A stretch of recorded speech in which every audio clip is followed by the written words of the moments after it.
নমস্কার বন্ধুরা, আবার চলে এলাম একটা নতুন ভিডিও নিয়ে। আজকে বানাচ্ছি আমি কুমড়োর তরকারি আর কলমি শাক ভাজা বানাবো। কুমড়ো ও আলুগুলোকে কুচি কুচি করে কেটে নিলাম।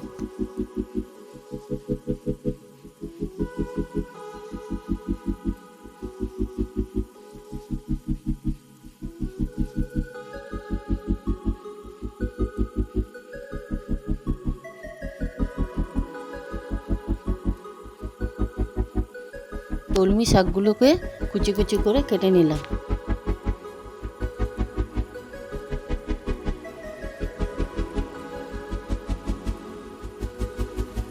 এই শাকটি যেমন উপকারিতা আছে তেমনি খেতেও সুন্দর।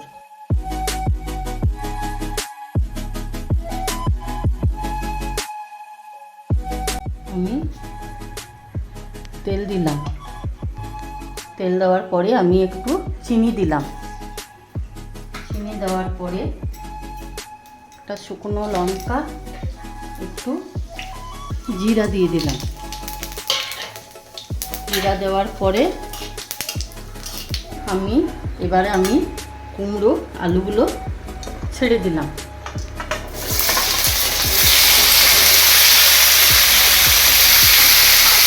ছেড়ে দেওয়ার পরে একটু নাড়াচাড়া করলাম।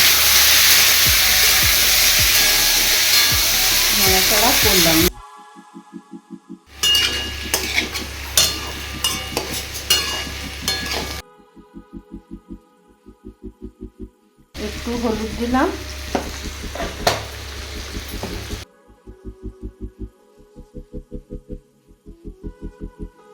নিজেদের স্বাদ মতো একটু নুন দিলাম।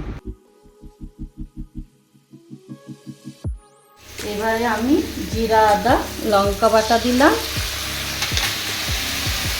একটু টমেটো দিলাম।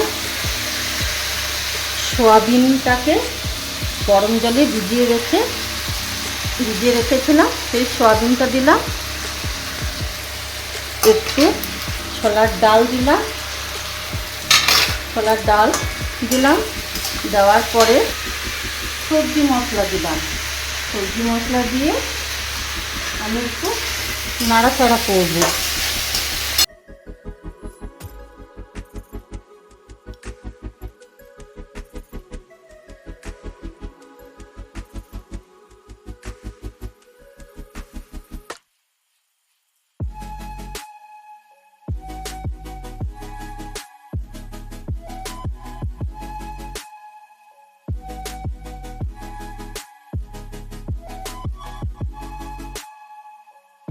নাড়াচাড়া হয়ে যাওয়ার পরে আমি জল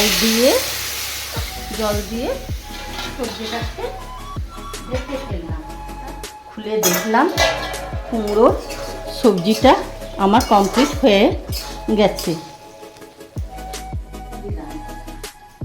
প্রথমে কড়াইয়ে আমি তেল দিলাম। তেল দেওয়ার পরে একটা শুকনো লঙ্কা দিয়ে দিলাম। শাকগুলো তেলের উপর ছেড়ে দিলাম।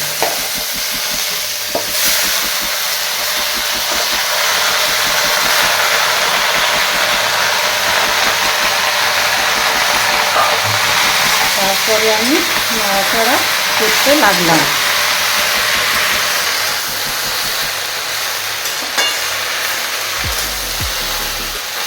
নাড়াচাড়া করার পর থালাটা ঢেকে দিলাম। ঢাকাটা খুলে দেখলাম শাকের জলটা কমে আসছে। আমি একটু আন্দাজ মতো নুন দিয়ে দিলাম,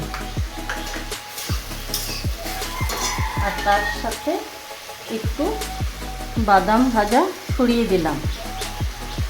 ছড়িয়ে দেওয়ার পরে আবার আমি নাড়াচাড়া করতে লাগলাম।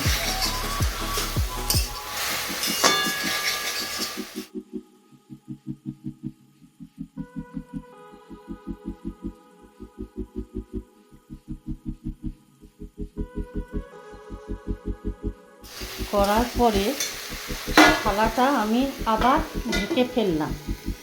দিলাম। শাকটা আমার কমপ্লিট হয়ে গেছে। দেখা হচ্ছে নেক্সট ভিডিওতে।